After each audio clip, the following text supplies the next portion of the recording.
It's time for Levack and Gaz to answer the question, why? Why? Tell me why? Why? I was never a Michael Jackson fan, but every time I hear that little Y cut in there, I'm just like, I should go listen to that song. MJ's still got it, man. No, he doesn't. He's dead. Levack, his jams. I mean, 2016, he still holds up. No.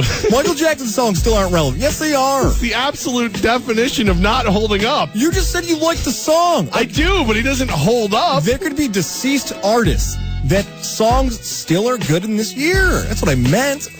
My goodness, man, a real sick, dark turn to the segment. Hey, we start with number one. The New York Mets signed Yoenis Cespedes to a $110 million deal. Levack, why? Because they needed his pop in the lineup, they needed his bat, they needed his mentality, and they needed to get it done early so that they could go through the rest of their lineup and fix all the issues. $110 million is a lot of money. And it's probably a lot less than he would have got from other places. And that's what we wonder now. They pick him up at the end of November. Did another team out there think, hey, we're going to pay him $112, we're going to pay him $114? And did the New York Mets say, hey, we're going to make sure you are a New York Met. We're hearing talk of, hey, other teams are willing to pay this price for him. Let's get out in front of it before he tries to leverage us for more money. It seems as if the Mets would have done whatever it took to make sure he's still a part of this lineup and a part of this team's future going forward. So I would say it kind of does make sense. Bring back Yoenis Cespedes to make sure he has the impact on this lineup. And hey, with that move with Yoenis Cespedes, you now have the Mets, a playoff team last year, a World Series team the year before. They may be better than both of those teams now heading to the 2017 season. I got to tell you, I think it's a good deal. I think they got it done. I think everybody's happy. And, I said donuts delivered from the guy, my buddy Kevin over at Pinnacle Roofs, who did my roof. Yeah. He just had donuts delivered to the Look at studio. that. Shout out to Kevin, man. I don't know if I should be impressed by how much he loves me or offended that he knows I'm going to eat those donuts right now. Well, wait to hold off for the donuts, at least for now, because I got another one for you. The New York Giants are a 6-point underdog to the Pittsburgh Steelers this weekend. Levack, why? Because everybody loves that offense in Pittsburgh, man. You know what I mean? You got Big Ben, you got AB, you got Le'Veon Bell, and they rack up points. And I mean, I don't know how many times I've said it personally, but I know it's been said a lot more than I've said it. When those triplets are right, when all three of them are going, they're going to put up a ton of points. Pittsburgh's a tough place to play in, and we've just been waiting, you and I. And we both root for the Giants. We want the New York teams to do well. But this is like the fine opening of if they get beat by 10. Oh, it's the end of the world for the Giants. They've finally fallen up. Like, I can feel us overreacting on Monday and having a Monday mirage to calm us down. But somewhere out in the desert, they think Le'Veon Bell, the matchup. You brought up Antonio Brown, the triplets overall. The Steelers getting ready for this matchup with Mike Tomlin. Let's not forget they played on Thursday, so a little bit farther time to prep for the Giants. I kind of get it. I get why they're getting that 6 points. And everybody's been saying the other thing we've been saying, too. What's wrong with the Giants? Nobody's just looking at the fact that they won 6 straight games. Everybody's like, I don't see any style points. There's no flair. There's no garnish on the plate. What are you doing wrong here? What happened to Odell Beckham Jr. in that lacrosse net, the kicking net? What happened to all the other nets, basketball nets? Did they get married? Involved? What happened? Did they break up? I got to be honest with you. That could very well, the Giants could be one of my big plays this week. Coach Jeff Fisher, head coach of the Los Angeles Rams, is being rumored to be getting a contract extension. Why? That dude, look, man, I know the rules are I can't say why not or I don't know or whatever. That makes no sense. Like, I had one person tell me he has a mythical mustache that confuses and bewilders other people, and that's how he's able to stay employed. That team is worse. It's worse. The team is worse than when he took it over, man. This is not a made up quote. This is a serious quote from the Los Angeles Rams COO about Jeff Fisher and evaluating his job performance. Quote, "It's unfair. Everybody will want to judge Jeff through the prism of just the record, but that's totally unfair when you look at the set of circumstances he was handed this year. It was different an than any all-pro NFL running back, team. a great defense, a number one overall pick at quarterback, a wide receiver that the team believed in so much that they gave him, what, $50, $60 million? Oh, how did you survive? How do you not get judged on your record in the NFL? He's 58 years old. He's in the final year of his contract. Right now, through 4+ seasons with the Rams, his record is 31-43-1. He has been a coach for 22 seasons in the NFL. He's been to the playoffs 6 times. How's the guy employed? You know what's the craziest number? Just pull out Steve McNair. He was extremely successful when he had McNair. That was it. Like, if you go, like, I heard it the other night. I don't know what it is, but if he only had McNair, so basically Belichick, Brady, he would be a winning head coach. So, all right. So if you have a difference-making kind of quarterback that nobody can really figure out how to defend at the time, because he was big, powerful, good arm, good speed, then he's a good quarterback. He's a good coach. I'm going to move on here. A lot of college stuff coming up here. Texas football hired Tom Herman, and LSU football hired Ed Orgeron. Why? LSU, I love the hire. And I think you're actually the one who sold me on it yesterday, guys, when you said, like, he's LSU. Like, he gives you that. It's almost like when you play a video game and the coach actually just is the stereotype of the school. Like, that's him, man. He's like, I'm going to tell you what we're going to do right now. We're going to go out there. We're going to beat them. That's what we're going to do right now. A little Cajun football. Yeah, I love it. It's awesome. Bobby Boucher is going to be our leading tackler. So that makes, I love that. Like, more like you have sold me on that one. He's become, a lot of people have said this, that the movie The Water Boy, the defensive coordinator is actually Ed Orgeron. Fran, whatever he was.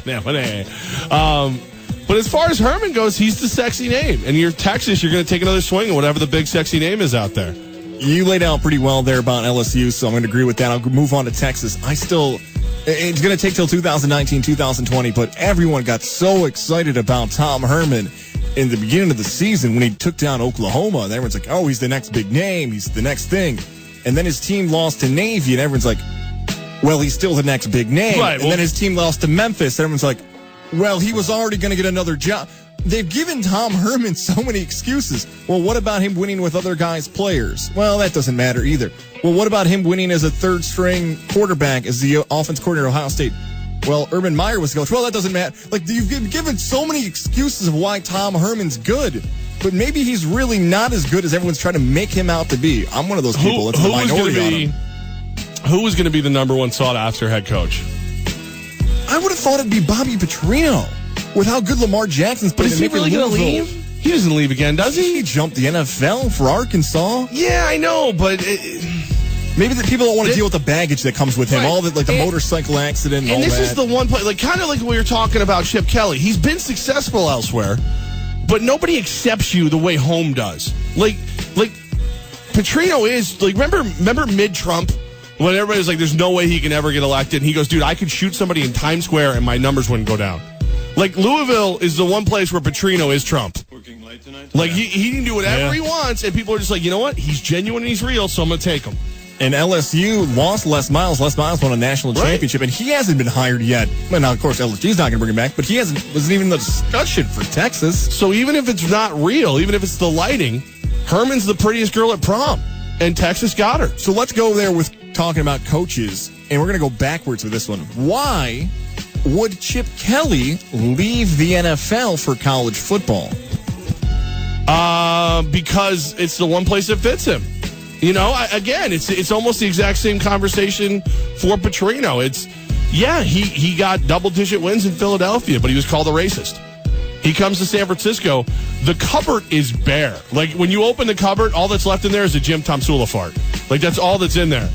And he's showing you that he can still win with Colin Kaepernick.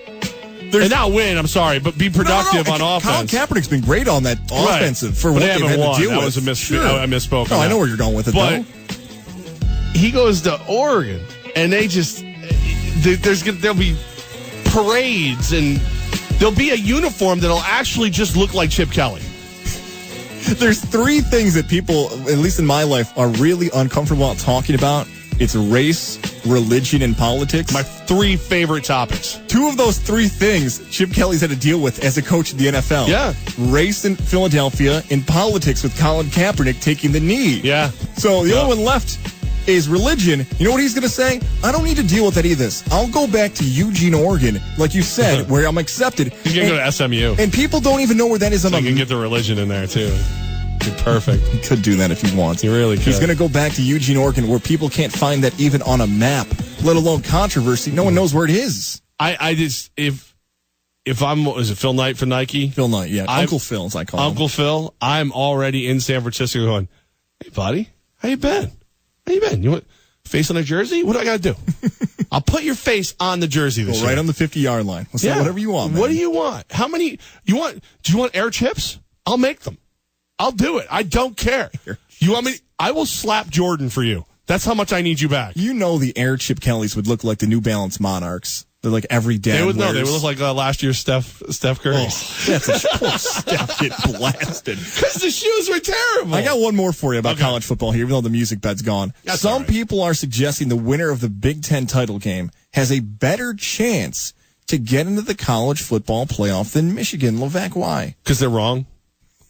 They're wrong. They're just wrong. That answer is acceptable for this game, actually. I mean, if you've ever seen a situation where the championship game just means nothing for a division, it's the Big 14. I mean 10, because you're the third. You're going to win your conference. You're going to win your whole thing. Oh, I'm sorry. You're the third best team. Yeah. In your division. And Wisconsin and Penn State play each other. They've played Michigan. Michigan has beaten them. What more do we need? The game happened in real life. You just can't say, well, it would be interesting because they're the conference champs, so that should mean something. No, they played. The game happened. Like, they're better. Michigan is better than Wisconsin. Michigan is better than Penn State. Michigan should be in. It'll mean something next year when there's 8 playoff teams, and whoever wins each Power 5 is in. And then 3 at-large bids. That'd be nice if it happened that fast. I still think it's going to be a while. When 3 Big Ten teams are in this year's top 4, issues are going to be there. It's going to be anarchy. It's going to be Everett and everybody at the NCAA is going to be like, no, we're not even this bad. No. Somebody takes more wins away from Notre Dame. Get them talking about something else. We can't have this. Hey, you know what? Let's talk. Is that possible at all? Are we just crazy? Are we just rooting for too much anarchy?